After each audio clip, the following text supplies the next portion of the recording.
नमस्कार, capital TV Uttar Pradesh देख रहे हैं आप। मैं हूं राधिका राज। आज इस स्पेशल स्टोरी में बात होगी धर्म युद्ध की। एक तरफ जहां अभिमुक्तेश्वरानंद ने गौ रक्षा यात्रा की शुरुआत करके माहौल गरमाया है, तो वहीं दूसरी ओर आशुतोष ब्रह्मचारी के अभिमुक्तेश्वरानंद सरस्वती पर हमले के तीर थमने का नाम नहीं ले रहे। तो कैसे धर्म युद्ध की जंग यूपी की तस्वीर बदल रही है, बताएंगे आपको विस्तार से।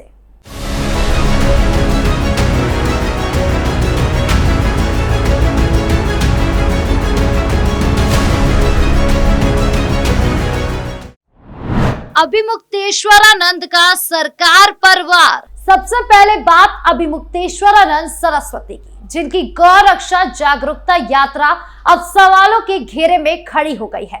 वाराणसी से लखनऊ की ओर निकली इस गौ प्रतिष्ठा धर्म युद्ध यात्रा में स्वामी अभिमुक्तेश्वरानंद ने सरकार पर तीखा प्रहार किया।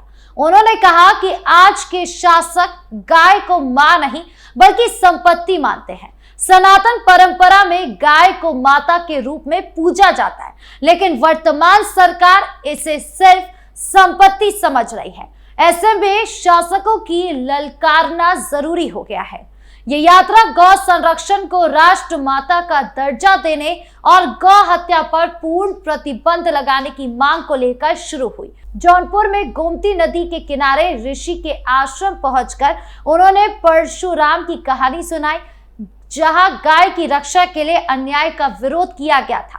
वाराणसी से निकलते वक्त संकट मोचन हनुमान मंदिर और चिंतामणि गणेश मंदिर में हनुमान चालीसा और बजरंग बाण का पाठ किया गया।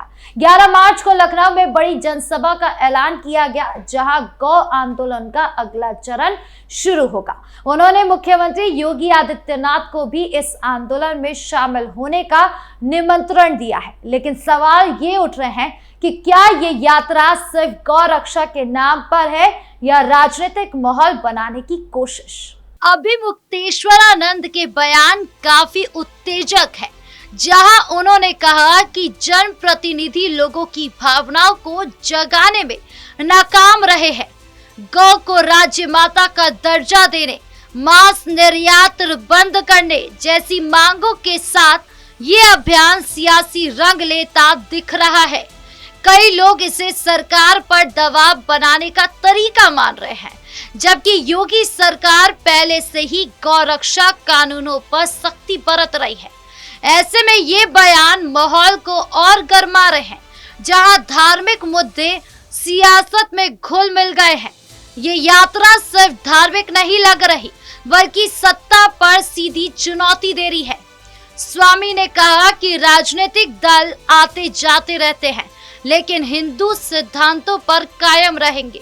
गौ हत्या करने वालों से चंदा लेकर राजनीति चमकाने का भी आरोप लगाया। ये सब मिलकर यूपी में धार्मिक तनाव को बढ़ावा दे रहे हैं। आशुतोष ब्रह्मचारी के फिर गंभीर आरोप। अब बात आशुतोष ब्रह्मचारी की, जिनके आरोप अभिमुक्तेश्वरानंद सरस्वती की मुश्किलें एक बार फिर बढ़ा रहे हैं। ये मामला अब सिर्फ धार्मिक विवाद नहीं रह गया, बल्कि दुष्कर्म, पॉक्सो एक्ट, साजिश, हमला और सियासी साजिश तक पहुंच चुका है। पूरी घटना की सिलसिलेवार डिटेल्स बताते हैं, क्योंकि ये यूपी के धार्मिक और सियासी माहौल को गहराई से प्रभावित कर रहा है। रीवा एक्सप्रेसवे में प्रयागराज जाते वक्त आशुतोष ब्रह्मचारी पर जानलेवा हमला हुआ। ये वारदात फतेहपुर और सिराथू स्टेशन के बीच कौशाम्बी जिले में सुबह करीब 5 बजे हुई, जब ट्रेन अभी अंधेरे में चल रही थी। हमलावर ने तेज धार वाले हथियार से आशुतोष के चेहरे पर कई वार किए। खास तौर पर नाक काटने की कोशिश की गई। हमला इतना खतरनाक था कि आशुतोष को खुद को बचाने के लिए ट्रेन के टॉयलेट में भागकर दरवाजा बंद करना पड़ा।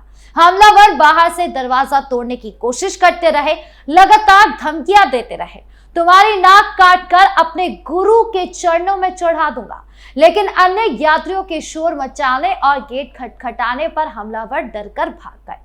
आशुतोष किसी तरह प्रयागराज पहुंचे, लेकिन तब तक उनका चेहरा खून से लथपथ हो चुका था।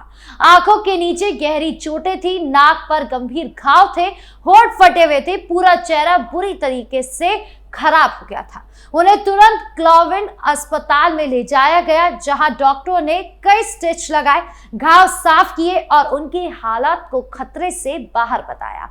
लेकिन आशुतोष अभी भी दर्द में है और सदमे में है। अस्पताल से निकलते ही उन्होंने प्रयागराज जीआरपी थाने में तहरीर दी, जिसमें नामजद आरोप लगाए। स्वामी अभिमुक्तेश्वरानंद सरस्वती, उनके प्रमुख शिष्य मुकुदानंद, अरविंद प्रकाश और दिनेश शर्मा पर हत्या के प्रयास, साजिश रचने और धमकी देने का केस दर्ज कराया। आशुतोष का साफ कहना है कि ये हमला उनके चल रहे कोर्ट केस की वजह से हुआ।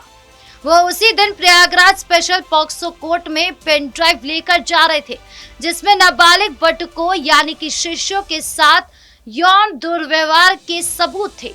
वीडियो, ऑडियो, फोटो और बच्चों के बयान थे। अगर वो कोर्ट पहुंच जाते तो ये सबूत पेश हो जाते और मामला और मजबूत हो जाता। इसीलिए उन्हें रास्ते में ही रोकने की कोशिश की गई। हमलावर ने नाक काटने की धमकी दी, क्योंकि आशुतोष ने पहले ही कहा था, मैं नाक कटवाने को तैयार हूं, लेकिन सच नहीं छिपाऊंगा। ये पूरा विवाद माघ मेले के दौरान शुरू हुआ था। 18 जनवरी से आशुतोष ने अभिमुक्तेश्वरानंद पर नाबालिग शिष्यों के साथ दुर्व्यवहार का आरोप लगाना शुरू करा। 24 जनवरी को पुलिस को लिखित शिकायत दी। 8 फरवरी को पॉक्सो कोर्ट में याचिका दाखिल की गई। 13 फरवरी को बच्चों के बयान मजिस्ट्रेट के सामने दर्ज हुए। स्पेशल पॉक्सो कोर्ट ने 20 फरवरी को एफआईआर दर्ज करने का आदेश दिया और 21 फरवरी को झूसी थाने में एफआईआर की, जिसमें पॉक्सो एक्ट की कई धारा लगाई गई। आशुतोष ने दावा किया कि हमले के पीछे 21 लाख रुपए का इनाम था। उन्होंने कहा कि अभिमुक्तेश्वरानंद के कुछ शिष्यों और समर्थकों ने ये इनाम घोषित किया था, जो किसी भी तरह से आशुतोष को चुप कराने या खत्म करने के लिए काफी था। उन्होंने साफ कहा, अभिमुक्तेश्वरानंद सपा के गुरु हैं, अखिलेश यादव उनके चेले हैं। 2027 के चुनाव नजदीक है। अगर ये सबूत कोर्ट में पहुंच गए तो सपा की हिंदुत्व वाली छवि पर भी असर पड़ेगा, इसलिए मुझे रास्ते से ही रोकने की साजिश रची गई। आशुतोष ने पुलिस पर भी गुस्सा जताया, कहा कि जीआरपी ने मौके पर कोई मदद नहीं की, ट्रेन रुकवाने में देरी हुई, अस्पताल ले जाने में लापरवाही बरती गई। ट्रेन में इतने सारे यात्री थे, लेकिन कोई भी आगे नहीं आया। जीआरपी वाले कहाँ थे? उन्होंने ये भी कहा कि अब वो किसी भी कीमत पर कोर्ट पहुंचेंगे, पेन ड्राइव पेश करेंगे और सच को सामने लाएंगे। मैं मर भी जाऊं तो सच दबने नहीं दूंगा। अभिमुक्तेश्वरानंद सरस्वती ने इस आरोपों को सिरे से खारिज कर दिया। उन्होंने कहा कि हमला बनावटी है, माहौल बनाने और सुरक्षा पाने के लिए रचा गया है। ट्रेन अटेंडेंट ने कहा कि शौचालय जाते वक्त ठीक थे, बाहर निकलते ही घायल हो गए। ये कैसे संभव हो सकता है? रेलवे की सुरक्षा पर भी सवाल उठाए गए। कहा कि ट्रेन में जीआरपी कहाँ थी? हिंसा के खिलाफ है, तथ्यों से जवाब देंगे। अगर हमला हुआ तो हमलावरों को सजा मिलनी चाहिए, लेकिन ये सब आशुतोष का मीडिया अटेंशन पाने का खेल है, यात्रा से ध्यान भटकाने की कोशिश है। सुनिए क्या कुछ बोल रहे हैं अभिमुक्तेश्वरानंद सरस्वती। वो कह रहा है कि बाथरूम में गए तब तक तो ठीक थे, बाथरूम से निकलने के बाद से इनका ये हाल हो गया। तो बाथरूम में जब गए तो ठीक थे, तो बाथरूम से निकलने के बाद उनको किसने मार दिया? ये बनावट है, केवल माहौल बनाने के लिए और सुरक्षा प्राप्त करने के लिए, इससे ज्यादा कुछ दिखाई नहीं देता। और दूसरी बात है कि अगर भारत सरकार की रेल सुरक्षित नहीं रह गई, कोई यात्री किराया दे करके, चाहे वो आशुतोष ही क्यों ना हो, अगर वो यात्रा कर रहे हैं, ट्रेन में कर रहे हैं, तो कहाँ है जीआरपी, कहाँ है रेलवे का प्रशासन? कैसे किसी यात्री के ऊपर हमला हो जाता है? ये तो सुरक्षित जगह मानी जाती है।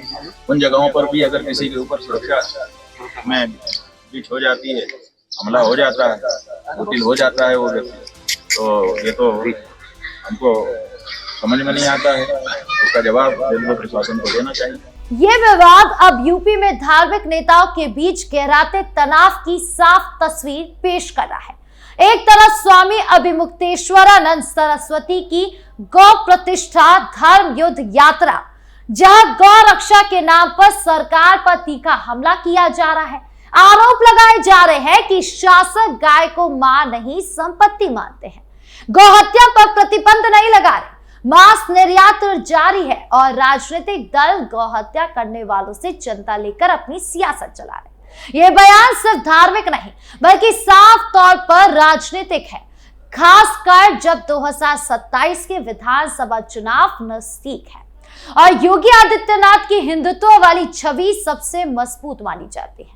यात्रा, हर पड़ाव, हर भाषण, हर मंदिर दर्शन, सब कुछ ऐसा लग रहा है जैसे हिंदू वोट बैंक को और सख्ती से एकजुट करने की कोशिश हो रही है, या फिर योगी सरकार की गौ रक्षा नीतियों को नाकाफी साबित करके उनके छवि को कमजोर करने का प्रयास।